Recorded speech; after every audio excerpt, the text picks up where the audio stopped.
दोस्तों विप्रो लिमिटेड की बात करें तो यहाँ पे आज इसकी बायबैक की अंतिम डेट थी, यानी इसकी रिकॉर्ड डेट थी आज 16 जून को। यानी इसके बाद में अगर किसी के पास शेयर होंगे तो वो इस बायबैक की स्कीम के अंदर फ़ायदा नहीं उठा पाएगा, उसको मौका नहीं मिल पाएगा। तो अब जिसके पास शेयर है क्या उसको बायबैक में हिस्सा लेना चाहिए? तो मार्केट एक्सपर्ट की क्या राय है, अलग अलग ब्रोकरेज हाउस की क्या राय है विप्रो को लेकर, और क्या आने वाले समय विप्रो में तेजी का दौर शुरू होगा, इस वीडियो के माध्यम से अच्छे से समझेंगे। इस बायबैक के बाद में क्या विप्रो की शेयर प्राइस बढ़ेगी वो भी जानने की कोशिश करेंगे इस वीडियो के माध्यम से, क्योंकि इस समय बायबैक से बहुत ज़्यादा डिस्काउंट में स्टॉक मिल रहा है। क्या इन्वेस्टमेंट इस समय करना चाहिए? दूसरी तरफ अगर हम आईटीसी की बात करें तो एफएमसीजी सेक्टर में कंपनी ने बहुत ही शानदार प्रदर्शन किया है, लगातार बिजनेस बढ़ रहा है। यानी जो टोबैको के ऊपर कंपनी का जो सारा दारोमदार था उसमें से अब तो बैलेंस बनने लगा है और एफएमसीजी सेक्टर भी बहुत अच्छा करने लगा है। यानी आने वाले समय अगर टोबैको बिजनेस को अगर इनको बंद भी करना पड़े तो कोई प्रॉब्लम की वाली बात नहीं है कंपनी के लिए।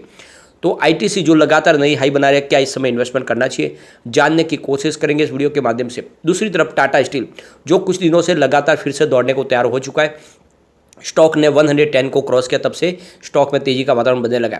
यहाँ पे टाटा स्टील ने किया है बहुत बड़ा फैसला, जिससे आने वाले समय टाटा स्टील का कारोबार है जो बिल्कुल एक नई पटरी पे आता हुआ आपको दिखाई देगा और विजन क्लियर हो चुका है टाटा स्टील का। तो क्या दाव लगाना चाहिए? एक और कंपनी को डिस्कस करेंगे जो बहुत ही शानदार यहाँ पे बोनस देने जा रही है। कंपनी का बिजनेस बहुत ही शानदार है और लगातार अच्छा प्रदर्शन कर रही है, रिजल्ट बहुत ही बेहतर आ रहे हैं। तो क्या इन्वेस्टमेंट करना चाहिए? सबसे पहले अगर हम विप्रो लिमिटेड की बात करें तो अभी लगभग 2:15 के आसपास का टाइम है। विप्रो का स्टॉक इस समय 383 के आसपास ट्रेड कर रहा है 1.48% की गिरावट के साथ में, यानी थोड़ा सा दबाव देखने को मिला है रिकॉर्ड डेट के दिन। तो जैसे कि कंपनी की रिकॉर्ड डेट आ चुकी है बायबैक की, फ्राइडे यानी आज की ही दिन है, और आप देख सकते हो कि अब कंपनी बायबैक के लिए डेट फाइनल करेगी। कब तक कंपनी बायबैक लेगी उसकी डेट अभी नहीं आई है, लेकिन रिकॉर्ड डेट आ चुकी है। और इसके बाद में यानी जो गुरुवार तक जिनके पास शेयर है डीमैट अकाउंट में वही एलिजिबल है इस बायबैक स्कीम के तहत आने के लिए, बाकी लोगों को उसका बेनिफिट नहीं मिल पाएगा। तो अगर आप इस समय शेयर खरीदते तो आप बायबैक का हिस्सा नहीं बन सकते। सबसे बड़ी बात है कि रिटेल इन्वेस्टर के पास, जिनके पास 2 लाख से कम शेयर है, उनके लिए 15% यहाँ पे रिजर्व कोटा रखा गया है, वो उसमें हिस्सा ले सकते हैं। तो यहाँ पे देख सकते हो कि अनुभूति मिश्रा जो स्वस्तिका इन्वेस्टमेंट की तरफ से रिसर्च एनालिस्ट है, उनका कहना है कि बायबैक में आपको इस समय हिस्सा लेना चाहिए, क्योंकि करीब 14 से 15% डिस्काउंट में इस समय शेयर मिल रहे हैं और आने वाले समय आपको अच्छा प्रीमियम देखने को मिल सकता है। तो इसमें आपको निवेश का मौका तलाशना चाहिए, बायबैक का स्कीम का फ़ायदा आपको उठाना चाहिए।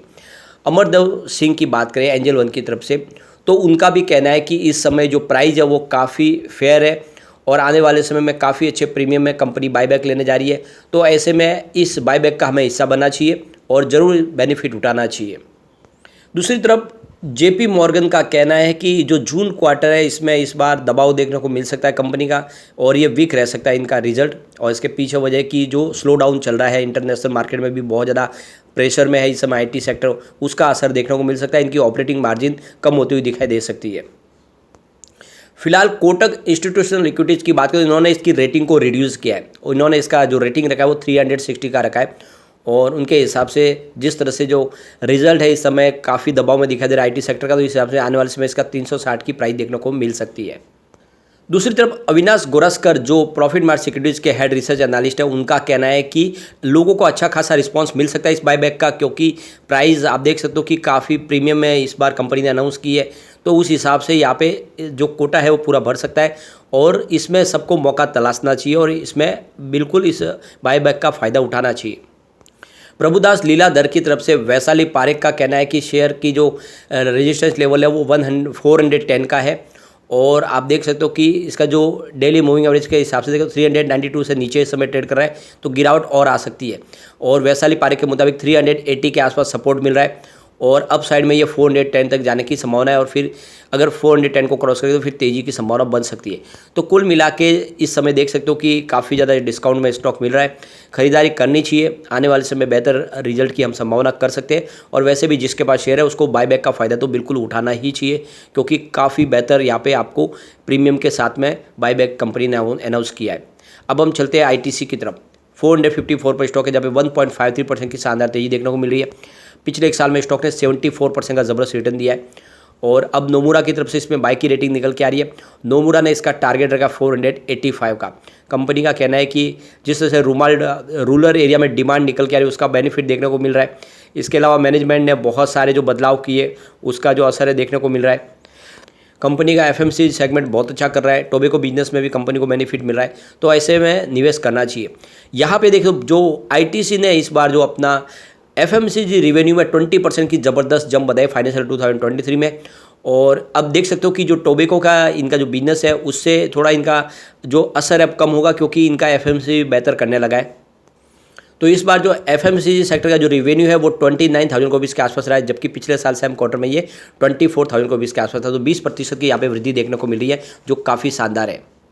कंपनी के एबिटाडा की बात करें तो फाइनेंशियल 2023 में 34.9% की जबरदस्त वृद्धि दिखा रहा है, जो 1,954 करोड़ के आसपास रहा है। तो इसका सबसे जो बेनिफिट मिला उसके पीछे वजह सरकार की पीएलआई स्कीम जिसका फ़ायदा हुआ, इसके अलावा कॉस्ट मैनेजमेंट सिस्टम और इसके अलावा सप्लाई चेन, इन सब की वजह से इस बार एफएमसीजी सेक्टर में कंपनी ने शानदार प्रदर्शन किया है। इसके अलावा कंपनी और भी कुछ बड़े बिजनेस है जिसको एक्वायर करने की कोशिश कर रही है। कंपनी लगातार अपने इस फोकस कर रही है कि वो आने वाले समय में कुछ और अधिग्रहण करे, जिससे आने वाले समय में इनकी जो मजबूती और बने। तो ये जो सारी बातें ये समझ सकते हो कि आने वाले समय में इसका जो फ़ायदा मिलेगा आईटीसी को, और आईटीसी का बिजनेस और तेज़ी से बढ़ेगा। कंपनी के सिगरेट बिजनेस की बात करें, यहाँ पे स्ट्रॉन्ग वॉल्यूम ग्रोथ दिखाई दे रहा है फाइनेंशियल 2024 के लिए। इसके अलावा देखें तो अपना जो डिस्ट्रीब्यूशन है उसको लगभग डबल किया कंपनी ने। और इसके अलावा देखें तो आईटीसी का जो मार्केट शेयर है वो 200 बेसिस पॉइंट तक पहुंचा है। इसके अलावा देखें तो कंपनी का जो कंपटीशन है वो काफ़ी कम हुआ है। इस हिसाब से जो सारी बातें की, इसका सिगरेट का बिजनेस काफ़ी शानदार कर रहा है। एफएमसीजी बिजनेस की बात करें तो कंपनी एग्री बिजनेस में बहुत तेज़ी से आगे बढ़ रही है और बहुत सारे नए कैटेगरीज में एंट्री कर रहे हैं, उसका फ़ायदा देखने को मिल रहा है।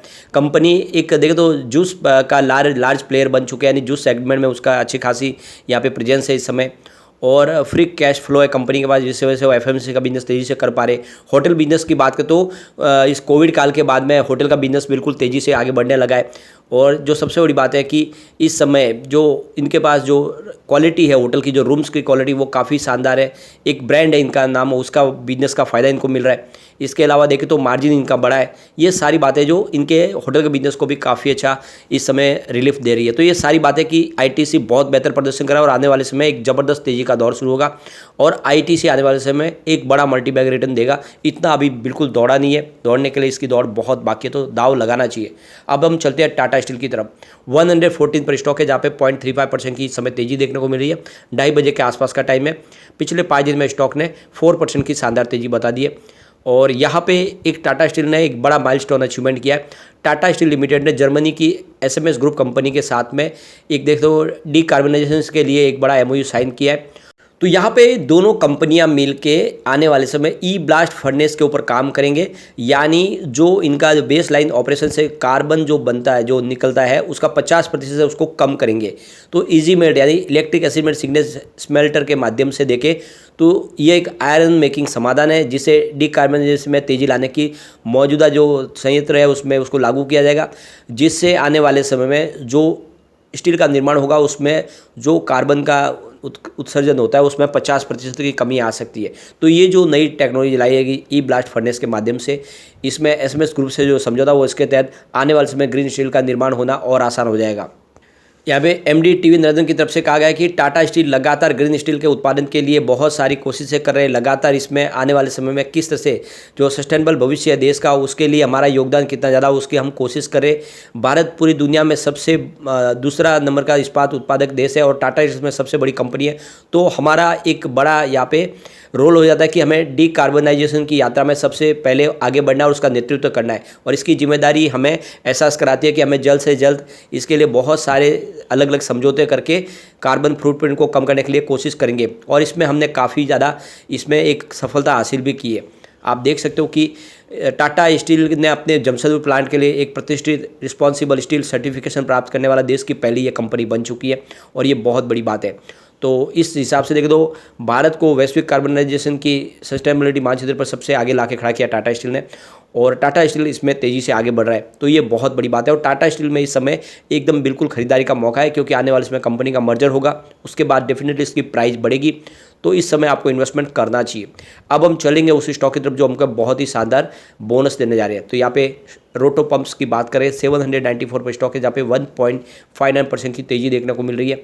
आप देख सकते हो कि यहाँ पे पिछले 6 महीने में स्टॉक ने 74% का ज़बरदस्त रिटर्न दिया है।